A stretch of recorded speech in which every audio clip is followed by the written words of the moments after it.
You're listening to a special bonus episode from the On Being Human podcast.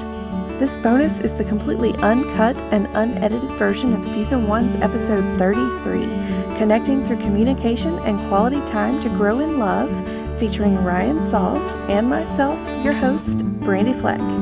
We answered relationship questions submitted by listeners. At the time, we were recording in the closet. Yes, you heard that right. We recorded this episode at 6 a.m. in our closet on a Monday before work. There's a huge surprise at the end that we didn't air with the original episode, so we're very excited to make that available, and it's very special to us. For more episodes, go to onbeinghumanpodcast.com, and Season 2 will be here in March 2020, guys, so tune in soon. Until then, thanks for listening, and enjoy. Hey everybody, I am here today with my boyfriend, Ryan, and if you don't know, he is the voice in the intro to this podcast and also plays the music, which is really cool. So now you get to hear some of his story with me. We're going to do a relationship episode for you today. We're looking so forward to it, so let's get started. Sounds good. All right, Ryan, our first question is from listener Jason O'Donnell, and this is actually a multi-part question. And he says, I'd love to hear your origin story, how you met, fell in love, and grew your relationship, where your compatibilities are, but also where you have found you are incompatible and worked through those issues to build an even better and deeper connection. So let's sort of... That's a lot of parts. Let's sort of address these questions one at a time. So let's start with our origin story. Origin story makes it sound like we're superheroes.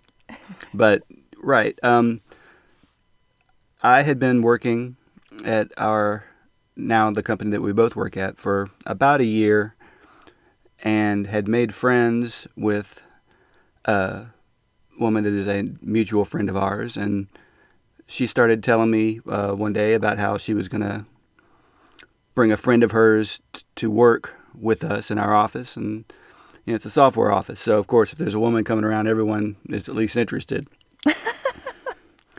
There aren't very many women. There are not very many women in software, even still. But, Shannon introduced us the same way she introduced everybody else at the office. Hi, this is Ryan, this is Brandi. And as unromantic as it sounds, that's actually the way that we met, so no way around that. But I could tell right away that... Brandi was pretty and obviously very capable at work. She did very intelligent and sort of always in command. And things kind of sat that way for a few years. I was married. Brandi was married when she started working, and over time, both of those relationships sort of ended. And kind of fast forward several years, 4 years. Mm-hmm. We worked together before. And here we are. Here we are. So this is really funny. And just so you guys know, I have never heard Ryan answer these questions before, so I'm hearing this for the first time, as are you, and he's probably going to hear some of what I have to say for the first time. Some of it. I have told him some of it. But I have a different origin story. That is how we met at work. Right. But actually, the first time that I remember meeting Ryan was at Shannon's wedding before I started working at the office. That was before you started working? That was. It was, that's right. Yep. So, that's a funny story. But, so she had a very, intimate wedding with only maybe 30 or 40 people, her closest family and friends, and the people who could come. And it was at one of her really good friends' houses. And she was very concerned about her guests being comfortable and being hospitable to them. So she tried to get somebody to shuttle people from the house to a hotel where a lot of people were staying from out of town. And Ryan volunteered to do that job. So me and my late ex-husband at the time, who we were married, we were there at the wedding, and we rode over to the hotel in the last shuttle with Shannon and Adam right after they were married. And I said hi to Ryan, and we were laughing and cutting up in the back, and he drove us over, and we said bye, and that was it. I had totally forgotten about that. And then I didn't see him again until, my first day at work. And it was exactly like he said. So. Well, that's probably, all together, probably not the stuff that Jason would be most interested in, or people would,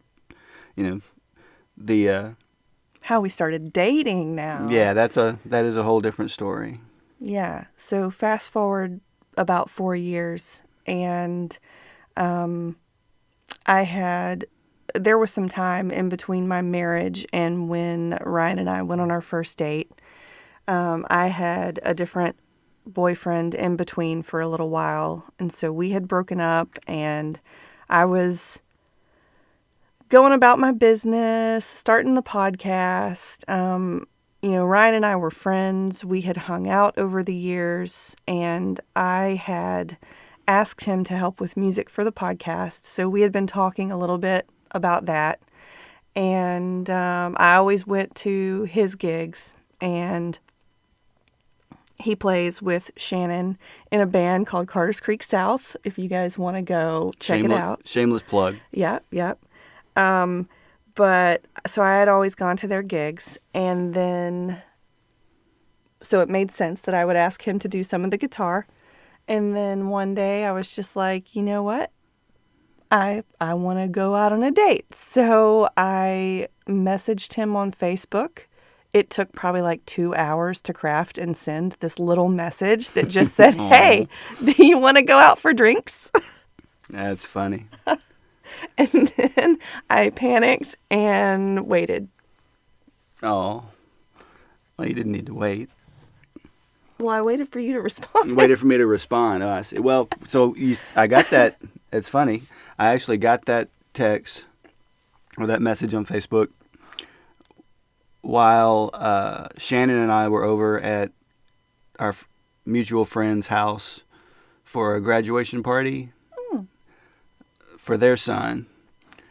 And we had been hanging out and playing music and stuff, and so yeah, I got that message. Obviously, was kind of excited and a little bit surprised right out of the gate.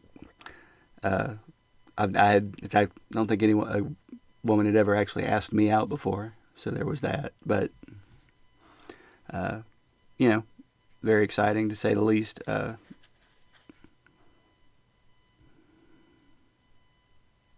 Well, so long story short, he said yes, and we went out for drinks over Memorial Day weekend, and it just so happened, we both have kids, and it just so happened that our kids were with their other parents at the time, and so we went to a brewery, and we went out to eat after that, and we pretty much spent the whole day together. Pretty much, yeah. Yeah, it was really fun. We talked a lot. Yeah. And it was, definitely one of those things where, we were out on a date, but we had sort of a relationship of understanding and of friendship before that, and it just made a lot of the stuff that might otherwise have been uncomfortable or, intimidating about a first date, made it a whole lot easier for me to manage. I don't know if it was like that for you, but I think so. Yeah, for sure. And I don't know. You seemed like you were nervous, though. I didn't say. Yeah, I was definitely still a little nervous, but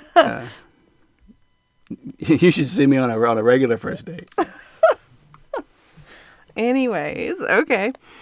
Okay, so that covers our origin story and how we met. So the next one is, how did we fall in love? Well, so we mentioned that, we were both, but I was married. I was married and had been divorced, and I came into our relationship, I think it's fair to say, with some insecurities, and was probably, I don't know, I think things probably were slower than they might have been just because of some of that. And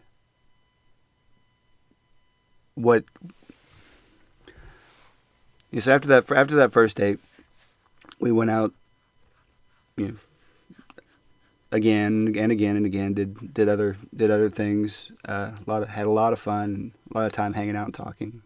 We had a date where we made homemade sushi, you guys, and it was so cool. It was fun. That was a lot of fun.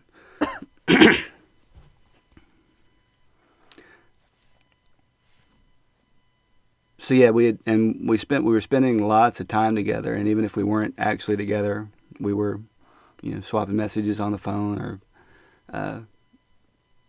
just staying in touch basically all the time. And like one day, it occurred to me that I wasn't concerned about those things that had been making me insecure before. Like, it didn't matter anymore. And coming out of a divorced relationship, I definitely had an idea in my mind that I wanted to be really careful not to define what I was looking for in a partner in terms of to negate whatever the qualities in my other relationship. I wanted to be positive and to choose to find someone who met, everyone's got sort of a list of things, and I don't know, sometimes they're hard to express, but you feel like I wanted someone who was something, not somebody who wasn't something. That makes sense. And I just felt like over time that I was worrying less about the things about me that I thought would make me maybe not as suitable for our relationship, I wasn't worrying anymore about avoiding a relationship like I was in. And I was really able to kind of start realizing that, Brandi met all of those sort of qualities, had all those qualities about her that made her exactly what I was looking for. Aww. Well, it's true. Can you hit save real quick? Go to file. I was going to say, it's stopping. It's making me nervous. Okay. You want to back up over that? No. We're good. It kept going. Okay. But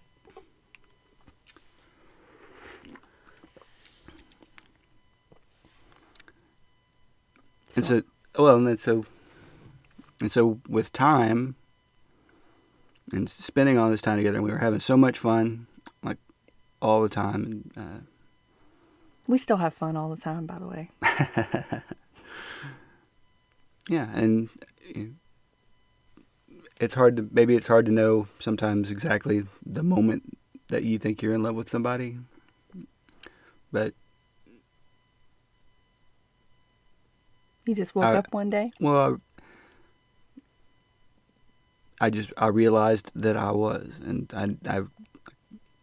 I looked. It's almost like I looked around, and everything had sort of kind of clicked into place in all these different parts of my life all at the same time. And it just sort of happened.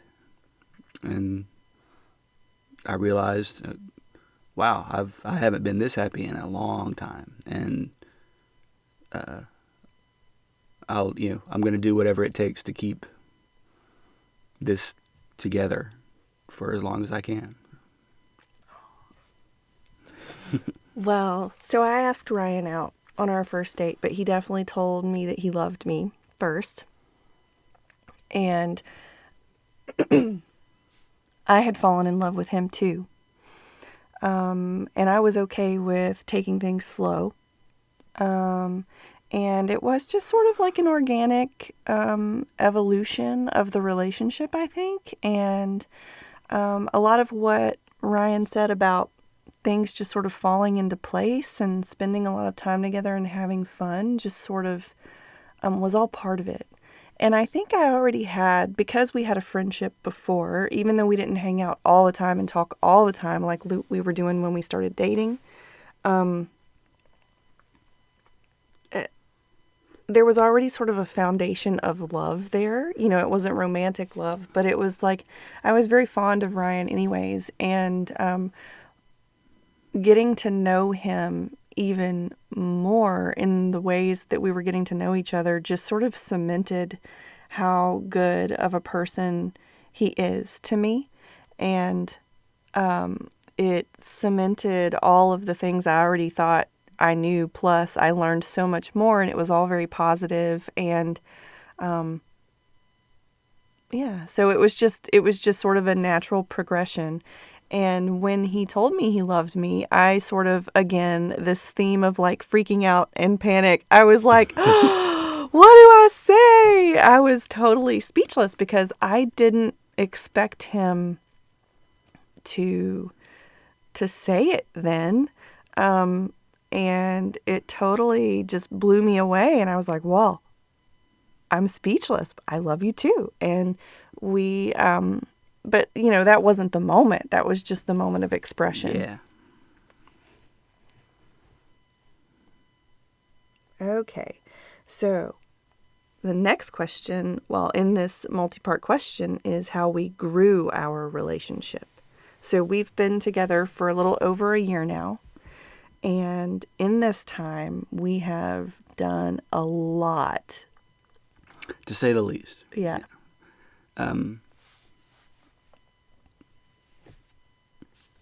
So I think it's fair to say that by the time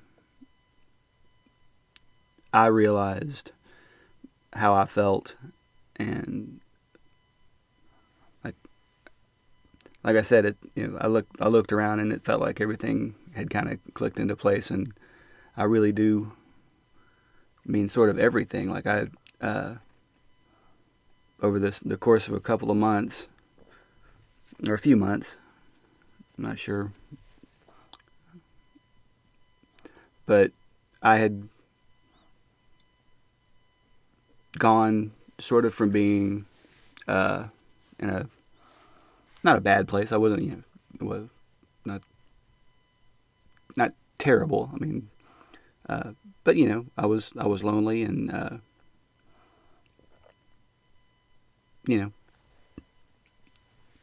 don't know, struggling to find any way to be happy, really. And in the space of a few months, like everything had turned around. Like my definitely was not lonely anymore. And like I say, I had found a relationship with someone that sort of, like I said, filled in all of the, sort of checked all the boxes and did. I'm struggling. Do you want me to go? Sure.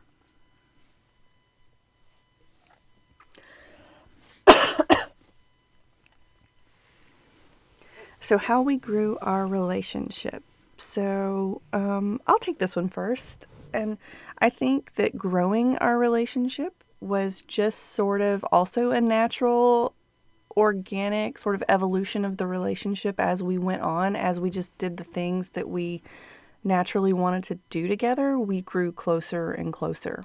And we already had sort of a foundation of trust from our friendship, but that trust got even stronger. Getting to know each other better just created more and more good feelings. There were no bad feelings. I mean, of course, there were when you're in a new relationship in the beginning, there are nerves. You wonder if you're making the right choices, if you're doing the right things. Sometimes we have insecurities as people, I think, at least I do. And those sort of went away, like Ryan was talking about earlier. And I think we just continued to grow by talking and doing things together that we liked to do. And if conflict did arise, and still to this day, if conflict arises, it's not explosive. It's not hard to deal with. I mean, conflict is really hard. It's hard for me. I hate it. I don't know a lot of people who like it. But in those situations, I found that I was able to grow closer to Ryan because he's very calm and very patient, and he seeks to understand where I'm coming from. And that makes me feel comfortable in talking about what we've got going on and the issue at hand. And I think that in those moments, I was able to feel closer to Ryan. Also, when we have intellectual conversations and get to know each other on a philosophical or intellectual level, that also helps me feel closer to Ryan. And I think we just have a lot of those moments where we have opportunities to get closer, and that's how I think our relationship has grown. And because of those things, we were comfortable taking our relationship to the next level. We live together, we've blended our families, and I feel like things are just going really smoothly and great. Yeah. I mean, now that I think about it for a little bit, you talk about how we grew our relationship. I think the how there is just that spending time, a lot of time and focused time. We definitely do not have that mindset of the default activity being sitting down and watching TV. Our default activity is to sort of sit down and talk to each other. That's true. Yeah. And we still do watch TV and watch movies and that kind of stuff on occasion.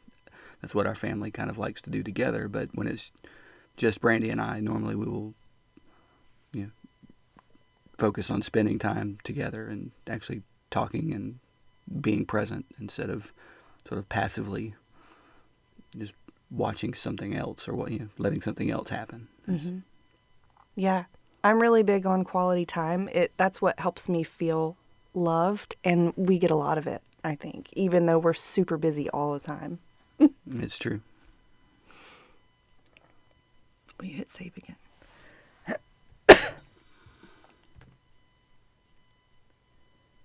don't know why it's... I gotta shift. Okay.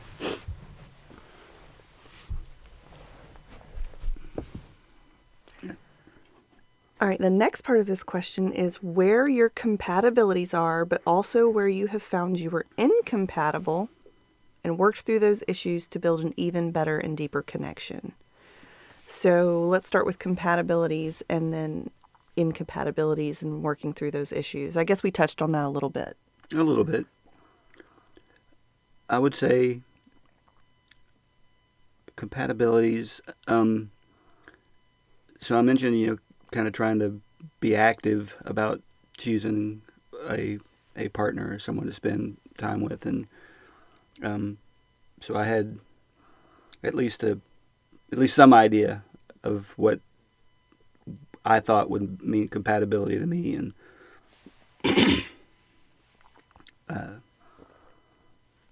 someone who was thoughtful and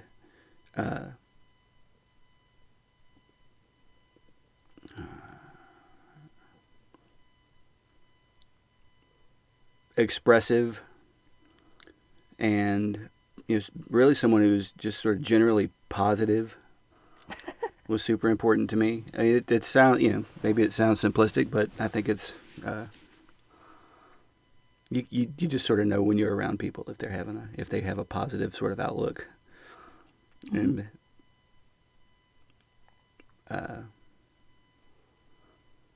And definitely the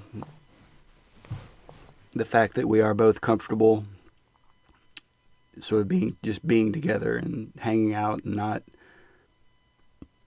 having to have that sort of third party, whether it's a TV or somebody else. We can hang out together and enjoy each other's company. I think we enjoy each other's company because we have a lot of compatibilities. And not only do we like to do a lot of the same things, but we see life in a similar way. Yeah. I think. We both really like people, I think, and we like enjoying, we like games, we like music, we like food, we love to cook together. We just do a lot of things together. And I think even, like Ryan said, being comfortable in that togetherness is part of why we're compatible, because that's what I like in a relationship. I like doing things with my partner. I like actively being together. And Ryan definitely is okay with that. I've had partners that did not want to be, needed more space and needed more alone time. And both of us need space and alone time. But I think that our threshold for what we need is similar, and that helps. Right. Yeah, I think that's probably a good way to express it. There are other people have all sorts of expectations about having sort of me time, and for even in the context of a relationship, they still think, or they still want to have these buffers and time to go off and pursue their own thing individually. And it's not that we don't have those things. We have a lot of those things. But the whatever balance of individual and together works for each of us works for us together. Yeah. Yeah, that's a big one, I think. I do too. Okay, and so now let's jump into the incompatibilities and how we've worked through those and to build a better and deeper connection. So we talked about this question a little bit out front anyway, and I said, and I think Brandi would agree, that the word incompatibility, or how we're incompatible, is probably maybe too strong a word for it, because it implies, like, I think, like a conflict, or sort of and I don't know if I just don't think we're incompatible. That might be weird to say, but. So, right. That's what I'm getting at. Like, it's not incompatible exactly, but there are some differences. Yeah, sure. And I think one of those, I think, is we communicate differently. As you may have already picked up, even just listening to this interview, I'm a little more of a rambler. I go around the edges of a conversation quite a bit more, and Brandi's very direct. I cut straight to the heart of it. And that there's a lot of implications there. I talk around the subject. I think through the options by talking about them, and in general, and just slower to communicate. And it takes it takes some effort sometimes, especially if in the context of a disagreement or whatever. It takes some effort for me not to interpret Brandi's directness as aggression or hostility. It takes an extra little bit of effort to say, oh no, she's not saying it that way because she's mad at me. She's saying it that way because that's the way she says things, and it's just that right in this moment, maybe I don't exactly want to hear what it is that you're saying so directly. Right. And then going the other way, if we wake up in the morning and we're planning our day, I'll say 5 or 6 different things that we might possibly do, and by the time I get into the second one, Brandi's already started planning them out, because since I said them, that must be exactly what I'm going to do, because that's the only way that someone who is so direct could communicate. That's right. If I say it, I want to do it. So we're working on that.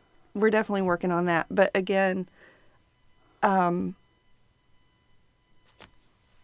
able to understand where the other person is coming from really helps. And so while there are differences, I think we both try to come from a place of understanding. And I know that I give Ryan the benefit of the doubt.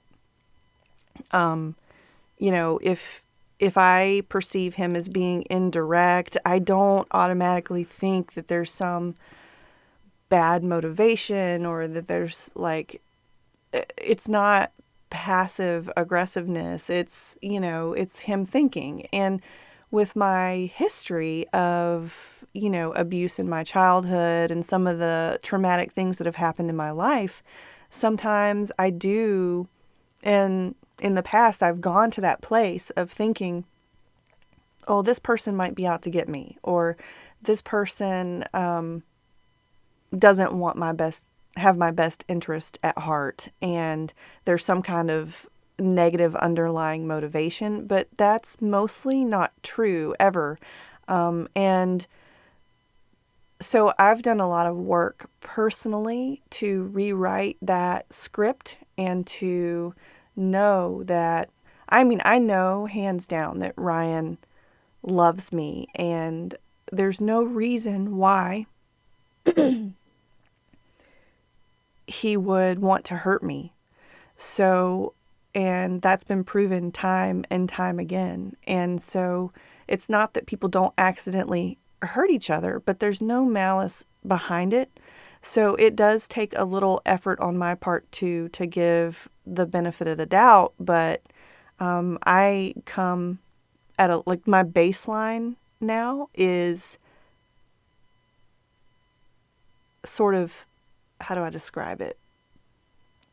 Like if he says something that I don't necessarily understand, or that I might take a little bit of offense to, my knee-jerk reaction is no longer, oh, this is bad. It's, hey, let's try to understand where he's coming from and give him the benefit of the doubt and move forward. Yeah, and a lot of that has just come from talking about it. If you when we have a disagreement, we try to build on that trust and work our way through that sort of thing, and get through resolve the immediate conflict. Mm-hmm. And then at some point later, we're probably going to circle back around and talk about the argument itself. I felt this way when I said this. Oh, well, I didn't know that that's what you meant or how you felt. And through those sorts of conversations, I came to understand the way that my indirectness might be perceived sometimes as, working an agenda that had never occurred to me before. Well, we had talked about that. It came up separately, and just talking about the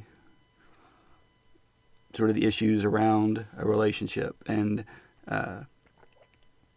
we talked about the directness in Brandi's style and the way that I might misinterpret that. So I think that like being able to talk about the argument without having the argument again. Yeah, yeah.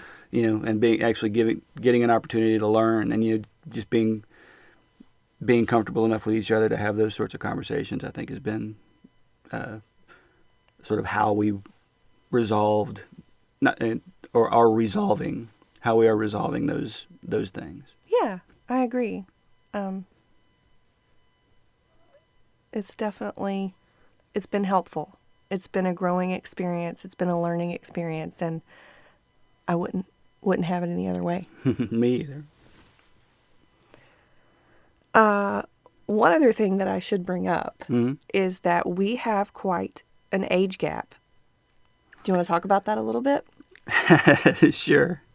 And so this isn't necessarily an incompatibility, but this is an area where we have a 12-year age difference, and Ryan's older than me. And so I am a millennial. I am a zennial. I was born right when I still have an analog childhood, so I feel really lucky in that regard. But as a teenager, I got my first cell phone. The internet became really big, and these things impact the way I live life and the way I see life. And Ryan is a Gen Xer. And so every now and then our humor doesn't line up. And every now and then we look at social media differently and how we share things differently. And I think that we've come to understand how the other approaches these types of things just through the same resolution methods that Ryan just mentioned before. But those are areas that we definitely have to talk about, and that we do talk about. That's true. I don't know what I could add there, but yeah, that we're okay with the age difference. At least I am. Well, yeah, that I mentioned the insecurities before, and that was actually the sort of the biggest one for me. How to get around that was definitely an issue that I had to navigate somehow. What do you mean, get around it? Let it put itself aside, I guess, right? I mean, to realize that it wasn't as big a deal as I had let it turn into, and didn't need to be a barrier.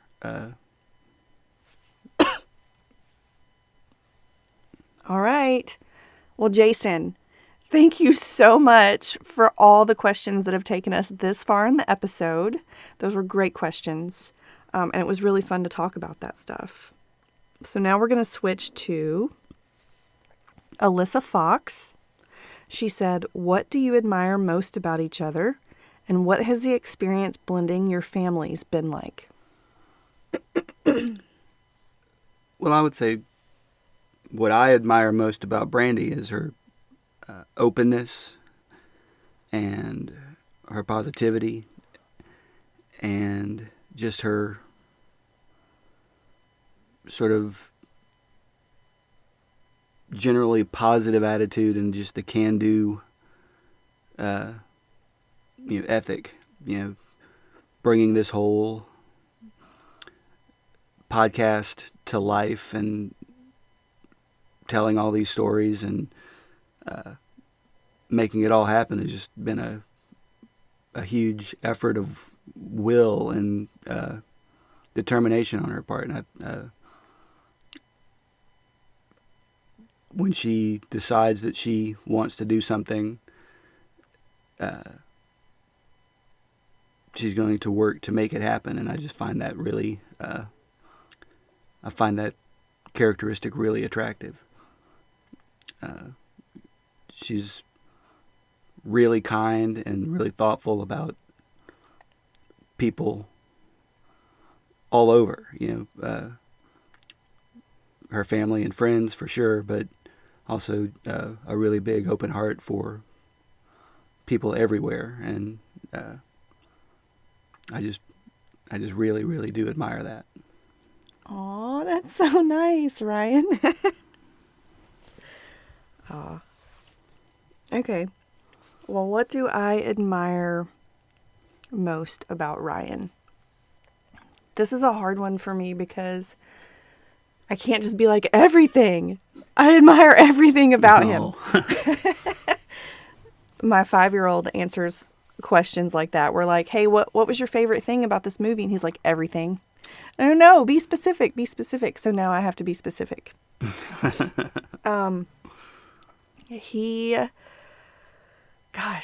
Ryan is also really open. When he says he's going to do something or that he believes something, he means it and he does it. He is really thoughtful. And I think he's very considerate of other people, and I think that is so important. I mean, we're all in this world together. We're in this life together. We're all connected, and I just think, his kindness is an example for our kids, and the way he follows his passions and plays music and does the things he loves to do, that's also a great example for our kids. So I'm somewhere between saying, like, the thing I admire most is probably his thoughtfulness, but also he's just a great dad. And I think the example that he sets for the kids is really phenomenal. And I'm just so proud to have you in my life and the kids' lives. And yeah. Thank you.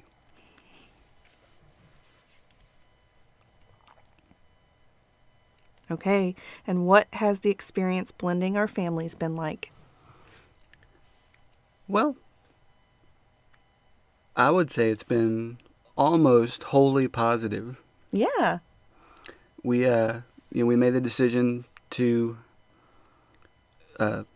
live together, and Brandi and her son moved in with me, and my 3 sons are here part-time, and so there was definitely a transition for us all. Sure. My son and I went from being 2 to 6, so we both had to adjust. And then Ryan and his sons went from being 4 to 6, so that was an adjustment. The youngest was no longer the youngest. Right. And the only was no longer the only. Mm-hmm. But I have 2 that are teens, and then now we have 2 that are elementary school aged, and the 2 youngers get along well together. I think my youngest, my biological youngest, certainly feels like he's now got a little brother, and I think he enjoys that role. And having a playmate around is a big improvement, I think, for both of them. Although one of the things that our youngest has learned now is about video games and and how much fun it can be just to sit on the couch and play a game on the TV. So yeah, the olders definitely took him under their wing for video games, for sure. Yeah. And generally, the older 2 definitely are good with kids, I would say. Mm-hmm. And they enjoy getting down on the floor and wrestling around and playing as well. Yeah, it's an evolving situation all the time. Yep.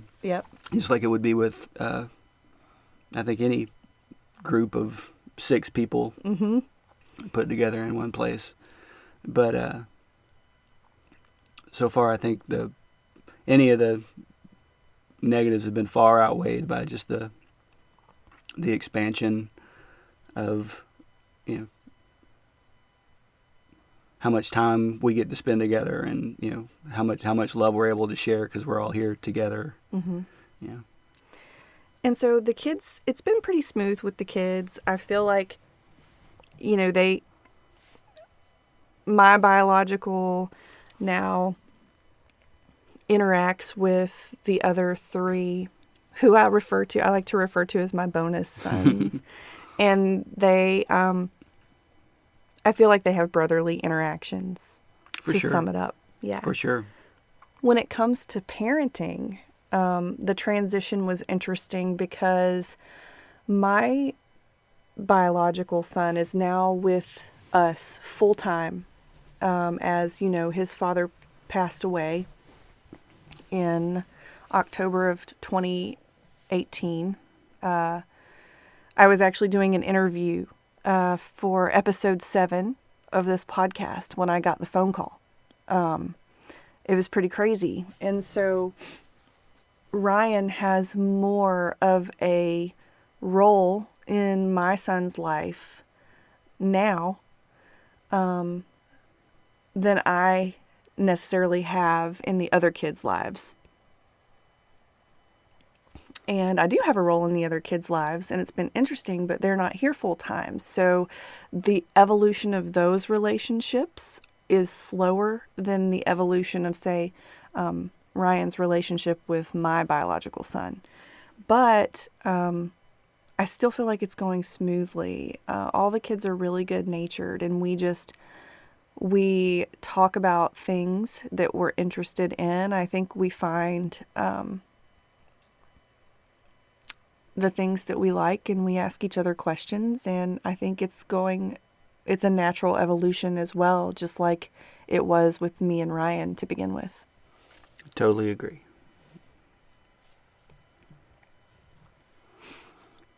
And the only other thing that we have to address is Trey Cockcroft of episode 26, I believe. I'll definitely post that in the show notes. But he said, resisting the urge to only post questions about his gorgeous beard. So, Ryan, what do you do to have such a gorgeous beard? Because Ryan is hot, by the way. And yeah, so. Oh, boy. Well, you know, I don't know. It's a lot of maintenance. It's like having a little shrubbery you carry around with you all the time. You have a shrub. When you first decide you're going to grow a beard, like the first 2 weeks, you think you're doing it because you're being lazy and you don't want to, you know, oh, I'm not shaving anymore. I'm just going to have a beard. And then you realize you don't want to look like a 1840s prospector. And so you have to maintain it. So, yeah. You'd still be hot if you looked like an 1840s prospector. It's okay. Yeah. Well, lots of trimming, lots of combing. And the beard oil has to smell good, y'all. Yeah, true. Make sure it smells good if you're going to use it. That's for sure. All right. Well, Ryan, thanks for coming on the podcast and for helping out. Oh, sure. No, it's been a real pleasure to get to participate in all of it so far. I really believe in what you're trying to do and the things you like to talk about, and I think it's really important. And I'm glad to be involved. I love you. I love you too. I've got a question for you. What's that? You get to ask all the questions all the time, so. Here's a good one for you. So we've talked about how much we enjoy spending our time together and how positive it's been to blend our families. So I was hoping here, now that we've talked through that stuff and sort of here in front of the world, I was hoping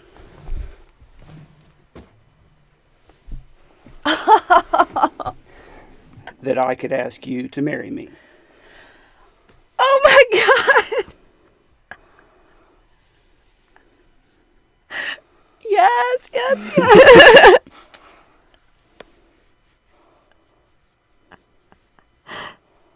Oh my God. I love you. I love you too.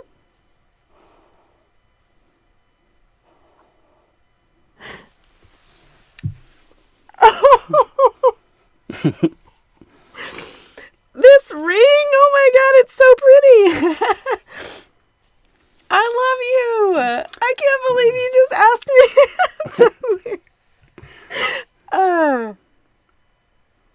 Yes, yes. Oh.